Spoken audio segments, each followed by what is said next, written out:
وعلى آله وصحبه أجمعين। ইসলামী আন্দোলন বাংলাদেশ গোপালগঞ্জ জেলার অধীন সদর থানার আয়োজনে মধ্যকার এই গণসমাবেশে সম্মানিত সভাপতি হযরতে উলামায়ে কেরাম, সহযোগী সংগঠনের দায়িত্বশীল বৃন্দ, আমার সামনে উপবিষ্ট গোপালগঞ্জবাসী ভাইয়েরা, ইসলামী আন্দোলন কি চায় এতক্ষণ পর্যন্ত আপনারা শুনছিলেন, আপনারা জানেন সকলে। এই গোপালগঞ্জ কিন্তু প্রিয় গোপালগঞ্জ সদস্য হুজুরের কারণে। সদস্য হুজুর রহমাতুল্লাহ আলাইহিকে মুজাহিদে আজম বলা হতো। সদস্য হুজুরকে মুজাহিদে আজম কেন বলা হতো? আপনারা জানেন, উনি খানকার পীর ছিলেন, ময়দানের পীর ছিলেন। ঠিক চরমনার পীর সাহেব ওনারই ছাত্র, ওনার হাতে গড়া ফজলুল করিম রহমাতুল্লাহ আলাইহি সদস্য হুজুরের হাতে গড়া শিষ্য। এই ফজলুল করিম রহমাতুল্লাহ আলাইহি ছিলেন খানকার পীর, ময়দানের পীর। আজকের সেই গোপালগঞ্জের পুণ্যভূমিতে দাঁড়িয়ে আমি আপনাদেরকে বলতে চাই, সদস্য হুজুরের মূলনীতি ছিল শুধু খানকায় বসে জিকির ইবাদত নয়, এই ময়দানেও ইসলাম প্রতিষ্ঠা করতে হবে। সেজন্য তিনি অন্যায়ের বিরুদ্ধে, বাতিলের বিরুদ্ধে, অবিচারের বিরুদ্ধে আইয়ুব খানের সামনে তিনি হাত উঁচু করে প্রতিবাদ করছিলেন। আইয়ুব খানের মতন ফিল্ড মার্শালের সামনে দাঁড়িয়ে যে প্রতিবাদ করার কারণে তিনি মুজাহিদে আজম খেতাবে ভূষিত হয়েছিলেন, ঠিক তারই শিষ্য চরমনার পীর সাহেব হুজুর। বাংলাদেশে যত বাতিল আসে, যত বাতিলের উদয় ঘটে, চরমনার পীর সাহেব হুজুর হুঙ্কার ছাড়েন, তার হুঙ্কারে বাতিল স্তমিত হয়ে যায়। গোপালগঞ্জবাসী ভাইয়েরা, বিজয় আমাদের সামনে অপেক্ষা করছে, হাতছানি দিতেছে। সব জায়গায় মানুষ একটাই কথা বলতেছে, এখন আমাদের সামনে ইসলাম ছাড়া আর পথ নাই, ইসলাম ছাড়া পথ নাই। এই কথা বললেই তো হবে না। ইসলাম আসতে হলে, ইসলাম পেতে হলে মুহাম্মদুর রাসূল সাল্লাল্লাহু আলাইহি সাল্লামের রক্ত দিতে হয়েছে, দান মুবারক শহীদ করতে হয়েছে। কত সাহাবা একরামদের কত ধরনের নির্যাতন সহ্য করতে হয়েছে, বাড়ি ঘর দুয়ার ছাড়তে হয়েছে, মাতৃভূমি ত্যাগ করতে হয়েছে, হিজরত করতে হয়েছে। আমরা কি কোনো কষ্ট করব না, এমনি ইসলাম প্রতিষ্ঠা হয়ে যাবে? কি কষ্ট লাগবে না? লাগবে না? গায়ের ঘাম যেমন দিতেছেন, টপ টপ করে ঘাম পড়তেছে, চোখের পানি যেমন শেষ রাত্রে তাহাজ্জুদে টপ টপ করে পড়ে, ইসলামের জন্য গায়ের রক্ত টপ টপ করে ঝরাতে হবে, দয়া থাকতে হবে। একজন মা তার সন্তানের মুখ দেখার জন্য কত রক্ত দিতে হয় জানেন? কত কষ্ট করতে হয়। একটা সন্তান পাওয়ার জন্য মা যেমন গায়ে রক্ত দেয়, অবর্ণনীয় কষ্ট সহ্য করে। ইসলাম কি খালি সন্তানের মতন প্রিয় না, তার চেয়েও প্রিয়। ইসলাম প্রতিষ্ঠার জন্য, ইসলামী হুকুমত পাওয়ার জন্য, ইসলামী রাষ্ট্র দেখার জন্য আমাদেরকে কষ্ট করতে হবে, ত্যাগ করতে হবে। কি রাজি আছি সবাই? বলেন, সবাই রাজি আছি? এই কথাটা বোঝানোর জন্যই ইসলামী আন্দোলন পীর সাহেব চরমনাই থানায় থানায় গণসমাবেশ করার কর্মসূচি দিয়েছেন। কেন্দ্র ঘোষিত সেই কর্মসূচির আওতায় আজকের গোপালগঞ্জ সদর থানায় এই গণসমাবেশ হচ্ছে। আপনাদের এখন করণীয় কাজ হলো, প্রত্যেক থানায় শুধু নয়, ওয়ার্ডে ওয়ার্ডে ইসলামী আন্দোলনের অফিস বানাতে হবে। অফিস, কারণ অফিস ছাড়া ইসলামী আন্দোলন হয় না। কি বলেন? ইসলামী আন্দোলন মসজিদে বলে করা যায়? ইসলামী আন্দোলনের অফিস বানাতে হবে এবং সে অফিস কেন্দ্রিক জনগণকে দাওয়াত দিয়ে, সাধারণ মানুষকে দাওয়াত দিয়ে অফিসমুখী করতে হবে। ইসলামী আন্দোলন চায় সামনের নির্বাচনটা কারচুপি মুক্ত, দুর্নীতি মুক্ত একটা সুন্দর সুষ্ঠু সুশৃঙ্খল নির্বাচন চায়। সেই নির্বাচন তখন হবে যখন পিআর পদ্ধতির নির্বাচন হবে। পিআর পদ্ধতি আপনারা শোনেন না ইতিপূর্বে কোনদিন?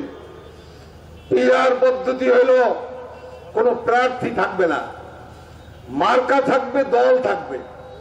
তাহলে কালো টাকা আর এই পেশি শক্তি ব্যবহার করার কেউ থাকবে না, সন্ত্রাস থাকবে না, খুনাখুনি হবে না। মানুষ মার্কায় ভোট দেবে, দলকে ভোট দেবে। সারা বাংলাদেশের সমস্ত ভোটের সংখ্যার উপনিপাতিক হারে সংসদে প্রতিনিধি নির্বাচন করবে দল, সে ওখানে সদস্য যাবে। এই পিআর পদ্ধতি নিরাপদ এবং সন্ত্রাস মুক্ত সুশৃঙ্খল একটি পদ্ধতি। আমরা এই সরকারের কাছে এই দাবি জানিয়ে আসছি যে পিআর পদ্ধতির নির্বাচন। আপনারা কি একমত? এই পিআর পদ্ধতির নির্বাচন আপনারা পাড়ায় মহল্লায় জনগণের কাছে এটিকে তুলে ধরবেন। আর হলো, আমরা আওয়ামী লীগ বিএনপির কথা বলে লাভ নাই, কারণ আওয়ামী লীগ বিএনপির ইতিহাস আমাদের সবার জানা আছে। কিন্তু সমস্যা হলো শুধু আওয়ামী লীগ বিএনপি নয়, আপনারা জানেন মুজাহিদে আজম শামসুল হক সদস্য রহমতুল্লাহ আলাইহি, তিনি ইংরেজের বিরুদ্ধে আন্দোলন করে পাকিস্তান প্রতিষ্ঠার জন্য জানমাল কোরবানি করেছিলেন। পাকিস্তান প্রতিষ্ঠিত হয়েছে কি জন্য? ইংরেজদের জুলুম নির্যাতন থেকে মুক্তি পাওয়ার জন্য। ওলামা একরাম রক্ত দিয়েছে, জীবন দিয়েছে। পাকিস্তান প্রতিষ্ঠিত হলো। 26 বছর পর্যন্ত পাকিস্তানের শাসনে আমরা কি দেখলাম? আবার জুলুম নির্যাতন ইংরেজদের থেকে, ব্রিটিশদের থেকে আরো বেশি শুরু হয়ে গেল। আবার পাকিস্তানের বিরুদ্ধে আন্দোলন করে একটি স্বাধীন রাষ্ট্র পাওয়ার জন্য 30 লক্ষ মানুষের জীবন দিতে হলো, লক্ষ লক্ষ মা বোনদের ইজ্জত দিতে হলো, বাংলাদেশ স্বাধীন হলো।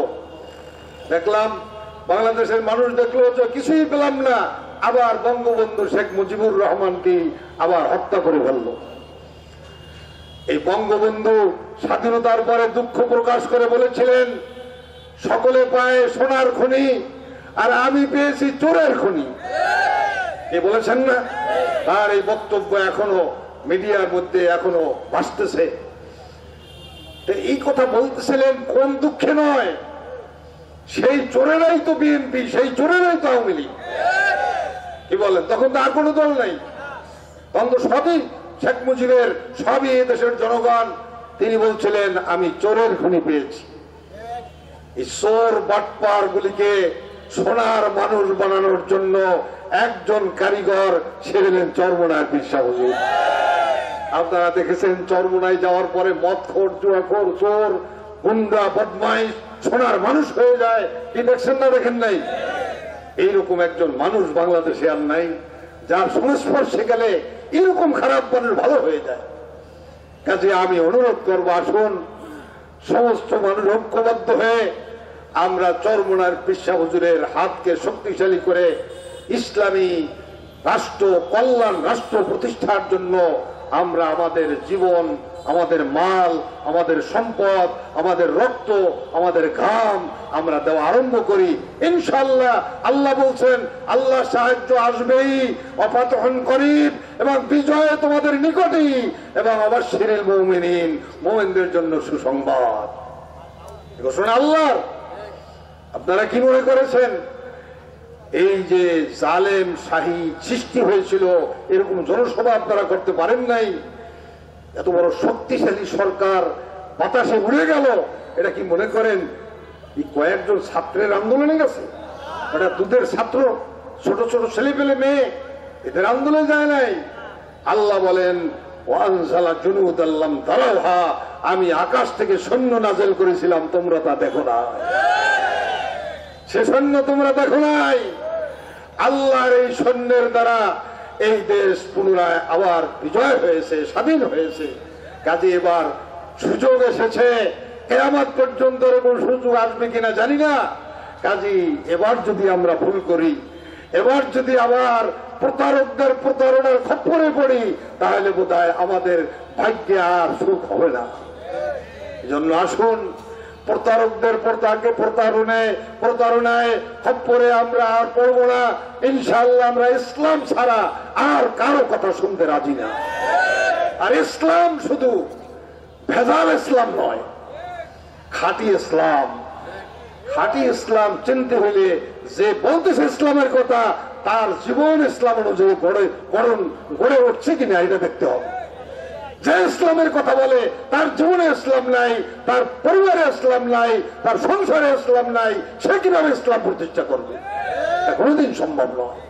কাজেই আমরা দেখব যে ইসলাম প্রতিষ্ঠা করতে চায়, তার ব্যক্তি জীবনে, পারিবারিক জীবনে, তার জীবনে ইসলাম প্রতিষ্ঠা করেছে কিনা এরকম ব্যক্তি আমরা খুঁজে পেয়েছি পীর সাহেব চরমোনায়।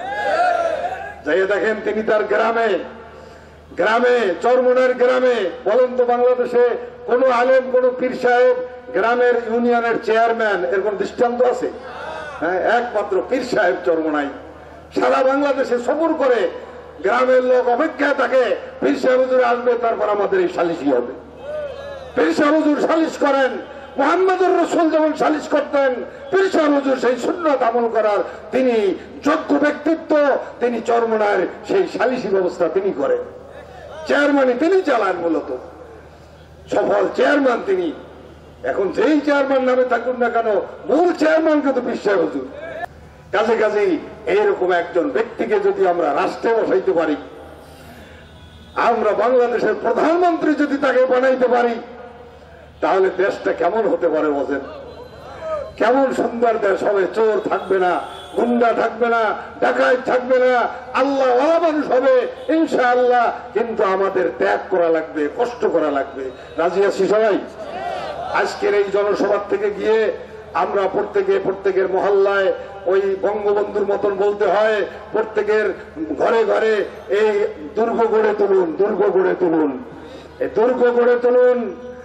আর এই মুহাম্মদুর রাসূলুল্লাহ সাল্লাল্লাহু আলাইহি ওয়াসাল্লামের বিরুদ্ধে যখনই কোন সরকার কোন জায়গায় গেছে, সেই সরকার ধ্বংস হয়ে গেছে। আমি মনে করি ভারত সরকারের ধ্বংসের ঘন্টা বেজে গেছে। ধ্বংসের ঘন্টা বেজে না গেলে মুহাম্মদুর রাসূলুল্লাহ সাল্লাল্লাহু আলাইহি সাল্লামের কটূক্তি সরকারিভাবে করার সাহস হতো না। কাজেই আমার মনে হয় অতি শীঘ্রই ভারত ধ্বংস হয়ে যাবে, ভারত টুকরা টুকরা হয়ে যাবে, এবং ইনশাআল্লাহ ইসলামের পতাকা এই উপমহাদেশে পুনরায় আবার পথ করে উঠবে, কলেমা প্রতিষ্ঠিত হবে। সেই দিন আল্লাহ আমাদেরকে দেখাইয়া তারপর যেন দুনিয়ার থেকে নেন। ওয়াখিরু দাওয়ানা আলহামদুলিল্লাহি রাব্বিল আলামিন। আসসালামু আলাইকুম ওয়া রাহমাতুল্লাহ।